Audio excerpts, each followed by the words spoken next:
Assalamualaikum warahmatullahi wabarakatuh. Aizul kiram, ashabu qanatul Majelis Ulama Indonesia, sanukulimulakum nasro. Al-khabarul waqi bimadifikasi halian. Ma'akum sofa mafuzusina madifikasi fil akhbari minha. Mengawali berita pada hari ini, Kepala Dinas Pendidikan Kota Bekasi UU Saiful Miqdar dinyatakan telah melakukan pelanggaran netralitas aparatur sipil negara. Ketua Badan Pengawas Pemilihan Umum Vidya Nurul Fathia mengatakan bahwa UU dinyatakan melanggar netralitas ASN karena terbukti menghadiri acara salah satu partai politik.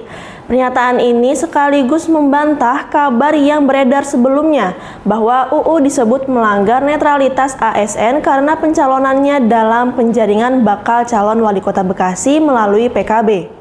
Dalam acara tersebut, UU diketahui diundang sebagai tokoh masyarakat. Namun, Vidya menjelaskan bahwa hal tersebut secara etik termasuk dalam pelanggaran netralitas ASN. Selanjutnya, kasus pelanggaran netralitas ASN yang dilakukan oleh UU Saiful Miqdar bakal diteruskan ke Komisi Aparatur Sipil Negara untuk ditindaklanjuti lebih dalam. Sebelumnya, pejabat Wali Kota Bekasi Raden Gani Muhammad menyebut pihaknya akan memastikan apakah UU serius maju di Pilkada 2024. Jika memang keputusan UU itu benar, dia meminta agar yang bersangkutan bisa mengundurkan diri sebagai pejabat publik.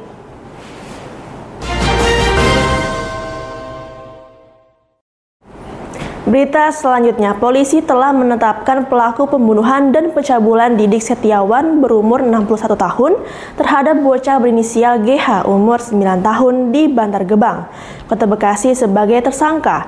Didik Setiawan disangkakan pasal 82 Undang-Undang RI nomor 17 tahun 2016 tentang perlindungan anak, pasal 80 tentang perlindungan anak, dan pasal 338 KUH pidana tentang pidana pembunuhan dengan ancaman maksimal 15 tahun penjara.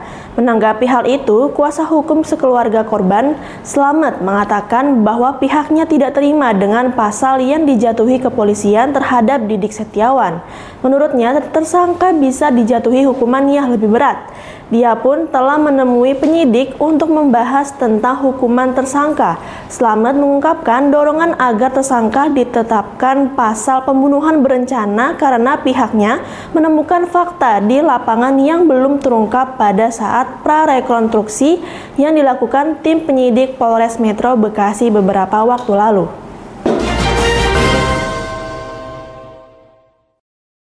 Berita selanjutnya, seorang pemuda babak belur dihajar warga setelah tertangkap usai kepergok mencuri sepeda motor di Sasana Tinju di Jalan Ahmad Yani Selatan, Kelurahan Kayuringin, Kecamatan Bekasi Selatan, Kota Bekasi pada Rabu 12 Juni 2024.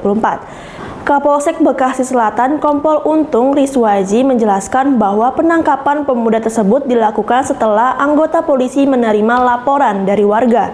Selain mengalami luka parah, pemuda tersebut juga pingsan dan tidak dapat dimintai keterangan oleh polisi. Untung juga menyebutkan di Sasana Tinju ia dijadikan samsak, makanya ia sempat pingsan. Kompol Untung menjelaskan bahwa pemuda itu beraksi bersama rekannya. Namun setelah tertangkap, rekan pelaku melarikan diri sementara pelaku utama berhasil ditangkap oleh warga. Meskipun pelaku sudah diamankan, polisi masih mencari keberadaan pemilik sepeda motor yang hendak dicuri.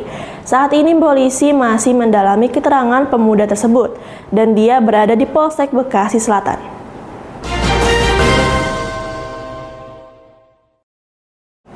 Berita selanjutnya, para sopir truk resah dengan keberadaan oknum Dinas Perhubungan Kota Bekasi yang kerap melakukan pungli di sejumlah ruas jalan.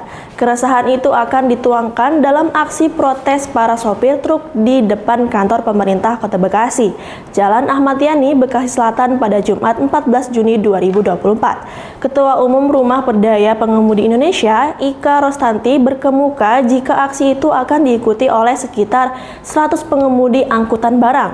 Ika Rostanti menjelaskan nantinya para supir akan mendatangi kantor Pemkot Bekasi sembari membawa kendaraan truk masing-masing. Sebelum menuju titik aksi, para supir terlebih dahulu berkumpul di Jalan Ahmad Yani, Kecamatan Bekasi Selatan, Kota Bekasi, persis di depan Stadion Patriot Candrabaga.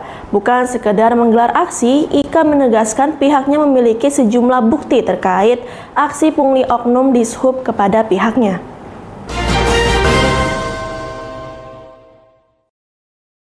Mengakhiri berita pada hari ini, berbagai macam cara dilakukan oleh para pedagang hewan berkuban sapi dan kambing agar menarik para calon pembeli, antara lain melalui beli sapi gratis kambing. Salah satu pedagang di wilayah Jatiwarna, Kota Bekasi, Tommy berumur 35 tahun mengatakan pihaknya memberikan strategi promo bertujuan untuk menarik pembeli di tengah banyaknya persaingan penjualan hewan kurban. Promo yang diberikan pedagang kurban ini tak tanggung-tanggung. Mendekati perayaan Idul Adha ini, ia memberikan bonus beli 1 ekor sapi di atas 35 juta mendapat 1 ekor kambing. Promo beli sapi gratis kambing ini, kata dia, bertujuan untuk memberikan semangat kepada si penyembelih hewan kurban saat perayaan Idul Adha nanti. Tak hanya itu, pedagang sapi yang diberi nama Vito Farm Jatiwarna ini juga memberikan promo tambahan, yaitu beli sapi mendapatkan 1 buah golok Tramontina Brazil untuk membeli di 75 sapi pertama. Pihaknya juga memastikan setiap ternak yang dijual dalam kondisi baik dan sehat. Dirinya mendatangkan hewan kurban tersebut dari Sumbawa dan Bali telah menjalani pemeriksaan kesehatan sebelum dibawa ke kandangnya.